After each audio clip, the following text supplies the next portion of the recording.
이는 거역하는 것은 점치는 죄와 같고 완고한 것은 사신 우상에게 절하는 죄와 같음이라. 왕이 여호와의 말씀을 버렸으므로 여호와께서도 왕을 버려 왕이 되지 못하게 하셨나이다 하니 아멘. 여러분에게 누누이 강조한 거지만 속도보다 방향이 중요하다 말씀을 드렸습니다. 물이 빨리 가고 빠르게 가려고 해도 내가 가고자 하는 그 방향이 틀리다면, 다른 곳이라면 그 빠른 열심히 하고 했던 그 모든 그 열심은 다 헛것이 되어지고 마는 거죠. 100m 달리기 선수가 출발선에서 자기의 레인을 지켜서 그 결승선을 향해 달려가야 하듯 물이 빠른 그 선수라도, 세계에서 가장 빠른 기록을 가지고 있는 선수라도 가야 할 방향이 온전하지 못하면, 올바르지 못하면 그 선수는 아무리 빠른 기록을 세웠다 할지라도 탈락하고 마는 겁니다. 아무 소용이 없는 거죠. 방향이 중요한 것. 어디를 향해 달려가고 있는가? 무엇을 위해 살고 있는가? 그게 그리스도인들에게 있어서 무엇보다 중요한 거죠. 40일 특별 새벽 기도회를 하고 수요 예배를 드리고 금요 기도회를 하고, 목사의 마음은 그렇습니다. 성도들은 물론 힘들고 어렵고 바쁘고 그렇지만 정하여진 그 귀한 시간, 은혜의 시간, 예배의 시간만큼은 하나님 앞에 내가 마땅히 해야 될 본분임을 기억한다면, 그것이 올바른 방향이라고 생각한다면 좀 천천히 가도, 좀 더디 가도 그 옳은 방향으로 오늘도 열심을 다해 달려가는 삶을 살아가야 하는데, 그런 모습을 보지 못할 때 목사의 마음이 참 안타까운 거죠. 권사님, 장로님, 교회 차각할 테니까 우리 이번 새벽 기도에 함께 합시다. 아이고 목사님, 됐어요. 내가 알아서 할게. 참 가슴이 아프죠.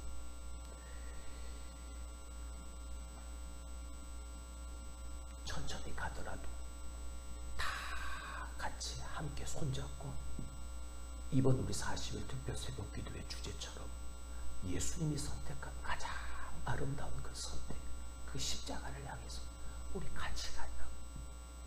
내가 갈 테니까 우리 같이 한번 해보자. 지난 시간 잊어버렸던 열정을 다시 한번 회복하고, 잃어버렸던 하나님을 회복하고, 새벽 기도회든 수요 예배든 금요 기도회든 우리 다시 한번 그 열정을 회복하고, 성령의 충만하심을, 오늘도 충만케 하심을 간구하고 기도하고 기다리고, 어제도 말씀을 드렸던 것처럼 에즈벨이 그 학교에서, 그 기숙사에서, 그리고 그 챕터 성당, 그 예배당에서 그까지 기다리고 기대하며 기도했던 그 19명의 그 학생들로부터 시작되어졌던 그 부흥운동의 역사가, 그 간절함을 가지고, 그 절박함을 가지고, 그 애절함으로 사모하는 그 사람이 옳은 길을 가는, 옳은 방향을 정해놓고 거기를 가는, 천천히 가더라도 그 옳은 길을 가려는 그곳에 성령의 역사들과 같이 일어나는 거죠. 목사는 그걸 바라는 거예요. 내가 다리를 다쳤습니다. 내가 수술을 했는데 하나님이 잠깐 나보고 쉬라고 하는 것 같으네요. 내가 해야 될 마땅한 공부, 비록 내가 다리를 다쳤고 내가 다리 연고 수술을 했지만 내가 하나님 앞에 새벽 예배를 드리고 내가 하나님 앞에 예배하고 찬양하고 기도하는 것은 쉴 수 없다는 마음이 드니까, 이게 내가 해야 될 본분이라는 마음이 드니까 어떻게 해서든 교회를 오려고 하는 거죠. 목사는 그 마음을 하니까 제가 데리러 모시러 갈게요 하는 거. 그게 감사한 거. 그 사람이 너무너무 고마운 거죠.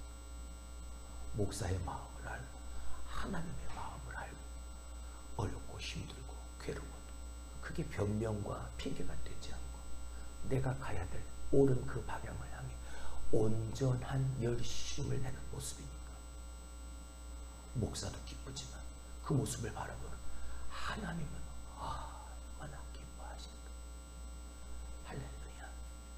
조그마한 작은 그 돌덩이 하나도 그게 장애물이 되어지고 파괴가 되어져서 신앙생활 온전히 못하는데 1시간 예배 드리는 것도 그것도 너무나 어렵고 힘들어하는 우리인데 기다리고 기대하고 꾸준히 그 믿음 변치 않고 성도의 자리를 지켜가는 그 모습을 하나님이 얼마나 기뻐하십니까.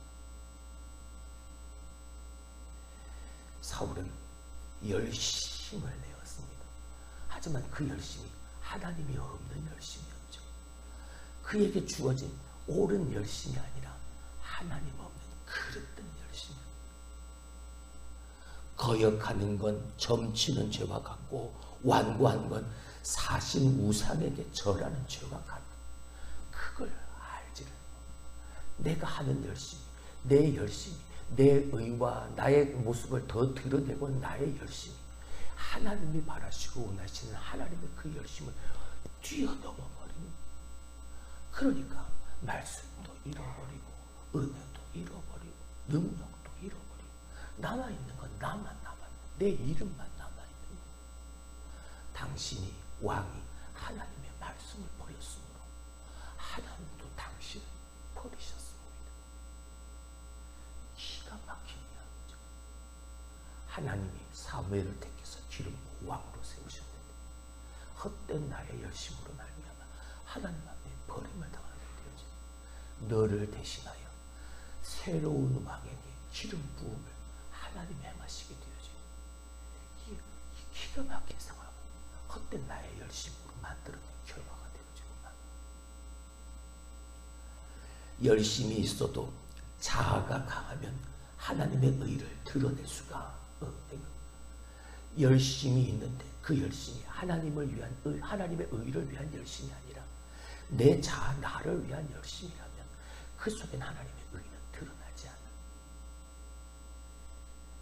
우리는 다른 사람보다 더 열심히 하는 것을 미덕이라고 생각합니다. 저도 그렇게 생각하고 그렇게 말했습니다. 열심히 하자고 말이죠. 열심은 분명 좋은 겁니다. 열심히 해야만 합니다. 그러나 때로는 이 열심 때문에 문제가 일어나죠. 어떤 열심이요? 하나님의 의가 아닌 자신의 공로와 자신의 의를 내세우는 그 잘못으로 말미암은 그 열심 때문에 문제가 꼭 발생하고만. 로마서 10장 2절 3절의 말씀을 봅니다. 내가 증언하노니 그들이 하나님께 열심히 있으나 올바른 지식을 따른 것이 아닙니다.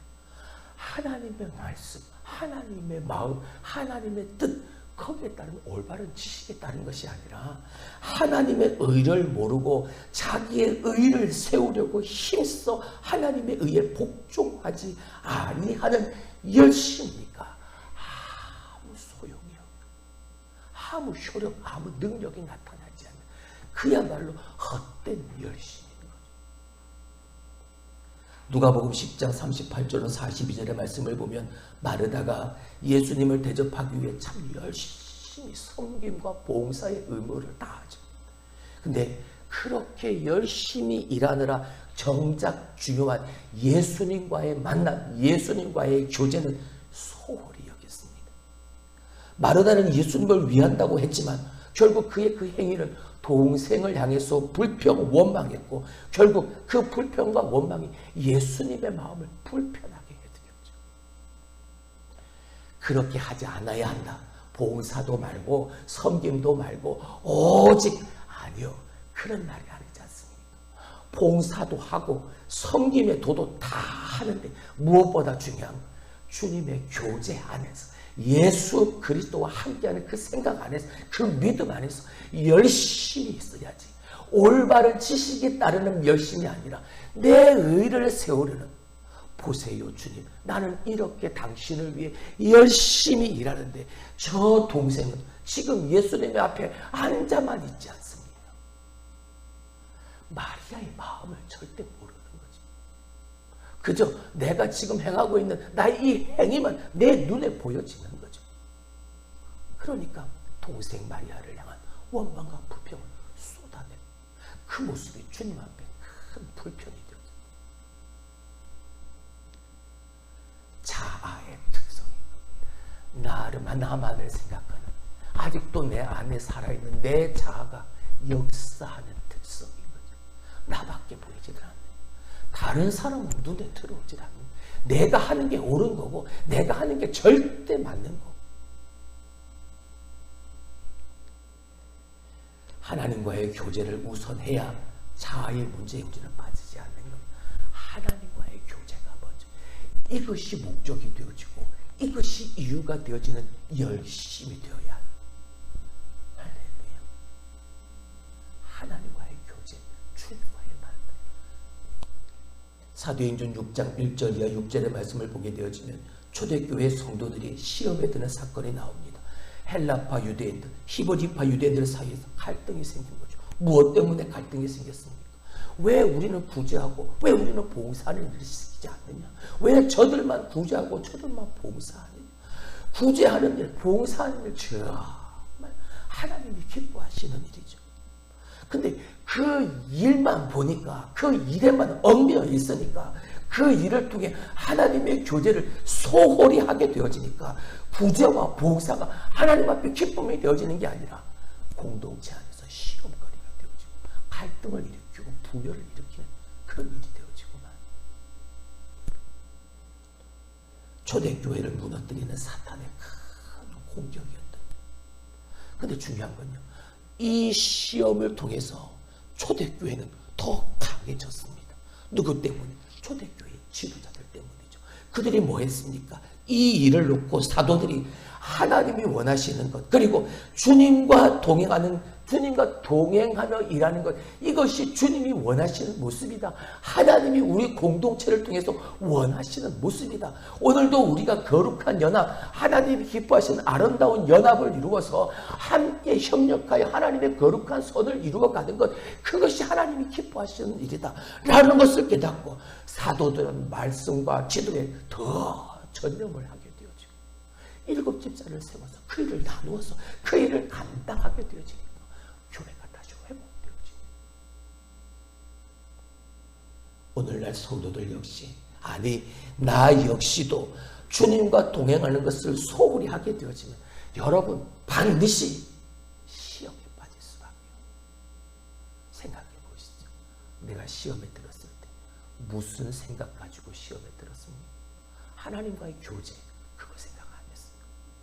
나만을 생각했기 때문인 거죠. 나만을 바라봤기 때문인 거죠. 예수님과의 인격적 관계가 신앙생활의 성공을 좌우하는 겁니다. 예수 그리스도와의 나의 개인적인 그 인격적 교제가, 오늘도 그 예수 그리스도를, 하나님을, 성령님을 매 순간순간 만나고 그분과 교제하고 그분과 사랑을 나누면서 그분과 함께하는 그것이 내 신앙생활을, 성공을 좌지우지합니다. 우리는 왜 주님과 교제하고 주님의 음성을 듣는 것에 소홀히 할까? 신앙생활의 핵심은 오늘도 내가 예수 그리스도와 깊은 영적 교제를 하는 건데, 그 교제를 주님과 성령님과 하나님과 함께 나누는 것이, 왜 우리는 그것에 소홀할까? 나와 우리와 함께 하시는 예수님을 자꾸만 잊어버리기 때문입니다. 그 예수 그리스도가 오늘도 나와 함께 하신다는 사실을 알지 못하기 때문입니다. 예수님은 십자가의 죽으심으로 우리의 죄의 모든 문제를 해결하시고 다시 부활하심으로 그가 그리스도이심을 증명하셨습니다. 더 중요한 사실은 부활하시고 승천하신 스스로 그리스도 메시아임을 증명하신 그 주님이 오늘도 내 안에 살아계시다는 것, 이게 중요한 거죠. 근데 그걸 잊어버리니까, 내 안에 예수님이 계시다는 걸 잊어버리니까 오늘도 내 눈에 보이는 그것만 보는 겁니다. 그래서 그것이 시험거리가 되어지고 그게 갈등을, 분열을 일으키는 가장 중요한 핵심 심적 문제가 되어지는, 믿는 모든 자에게 예수님께서 오셨고 내 안에, 우리 안에 오신 예수님과의 그 인격적인 관계를 맺는 게 이게 너무나도 중요합니다.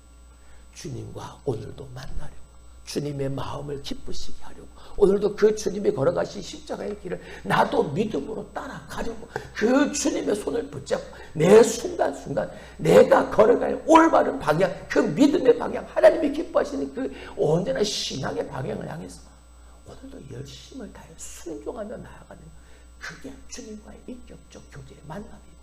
그걸 잊어버리니 오늘도 소홀히 하는 우리의 헛된 열심의 모습을 보이는 거죠.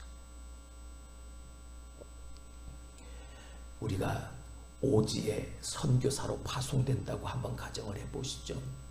나 혼자 그곳에 간다면 두렵고 걱정이 되어지고 염려가 되어지고 근심이 쌓일 겁니다. 그런데 나 혼자 가는 게 아니라 가족이 함께 가고 목사님이 함께 가고 성도들이 다 같이 그 오지로 간다고 생각하면요, 걱정도 근심도 염려도 없지 않아 있기는 하겠지만, 그 두려움이 힘들긴 하겠지만 이들이 있으니까 함께 가볼 만하다, 갈 수 있겠다, 아니 가보자 하게 되어지는 거죠. 두려움과 걱정은, 염려와 근심은 나 혼자 간다, 나 혼자 간다 라는 그 생각 때문에 내 안에 나타나는 특징이에요. 주님과의 관계도 똑같습니다. 우리가 어디를 가든 무엇을 하든 주님은 나와 함께하고 계십니다. 문제는요, 그걸 우리가 잊어버린다. 제가 자주 비유하는 예를 들은 말씀이지만, 제자들이 그 바다를 건너가려고 배를 타고 갑니다. 근데 정작 중요한 건 그 배에 예수님이 함께 타고 계셨죠. 이 배에 예수님이 함께 타고 계신데 풍랑이 일고 파도가 아닙니까? 불평하고 원망하고 두려워하고 걱정하고 근심하기 시작하고, 뭐 하는 겁니까? 주님이 계시다는 걸 생각하지 않는 거예요. 주님이 이 배에 나와 함께 타고 계시다라는 걸 잊어버려요. 그러니까 주님과의 그 인격적인 교제와 만남이 끊어져 버리니까 주님이 뭐라고 말씀하십니까? 이 믿음이 적은 자들아 왜 두려워하느냐? 주님이 함께하고 계시니, 하나님이 우리와 함께하고 계시니, 나와 함께하고 계시니 뭘 두려워하냐? 아무것도 염려하지 말아라, 놀라지 말아라, 나는 너희 하나님이 될 것이니. 여호수아에게 말씀하셨던 그 하나님, 그 주님 오늘도 나와 함께하고 계시니. 근데 우리가 그 주님을 잊어버리고 그 주님을 생각하지 않으니까 오늘도 주님의 음성을 듣고 주님이 원하시고 기뻐하시는 그 삶의 방향, 그 목적을 잃어버리니 내 열심만, 내 이름만, 헛된 것만 가득 내 안에 쌓여가는, 이 사실을 분명히 우리가 믿는다면 그 어떤 길을 혼자 떠나는, 그 어떤 길도 나 혼자 떠나는 길이 아니고 두려울 것도 걱정할 것도 없다라는 사실을 우리가 분명히 깨닫게 되어지는, 여러분은 눈에 보이지 않는 주님과 오늘도 동행하고 있습니까? 그 주님과 함께하고 계십니까? 믿는다면 나와 함께 하시는 그 주님과 함께 내 이름, 내 자랑만 드러내려고 하는 열심이 아니라 올바른 지식을 가지고 하나님이 정말 기뻐하시는 그 열심으로 순종하며 그렇게 달려갈 수 있는 우리들이 될 수 있기를 주님의 이름으로 축원합니다. 제가 늘 말씀드리죠. 천천히 가도 괜찮습니다. 좀 더디 가면 어떻습니까? 좀 돌아가면 어떻습니까? 하나님이 세우신 공동체 안에서 모든 믿음의 지체들이 다 함께 손잡고 함께 그 길을 걸어갈 수 있다. 주님이 거기에 함께 하심을 잊지 않고 주님과 함께 모두가 다 그 길을 같이 걸어갈 수 있다. 그것만큼 하나님 앞에 기쁨이 되어지는 어디에 있겠느냐? 우리가 어떻게 하나님 앞에 쓰임을 받을까? 하나님의 음성에 순종해서 그 인도하심을 내가 지금도 받고 살아가고 있는 여기에 달려있다는 사실을 우리는 오늘도 명심하고 살아야 합니다. 그리고 그 훈련을 오늘도 계속해서 받아가요. 할렐루야. 기억하기를 바랍니다. 열심히 있어도 자아가 강하면 하나님의 의는 절대 드러날 수가 없다라는 것. 그리고 하나님과의 교제를 가장 먼저 해야 내 자아의 문제에 나는 빠지지 않게 되어진다는 것. 그리고 무엇보다 예수님과의 인격적 관계가 예수님과 나와의 개인적 만남이 내 신앙생활의 성공을 좌우한다는 것. 오늘도 우리가 기억하고 헛된 나의 열심이 아닌 하나님 앞에 기쁨이 되어지는 순종의 마음을 가지고 하나님이 기뻐하시는 열심의 삶을 살아가는 죄가 되어지고 여러분이 될 수 있기를 주님의 이름으로 축원합니다.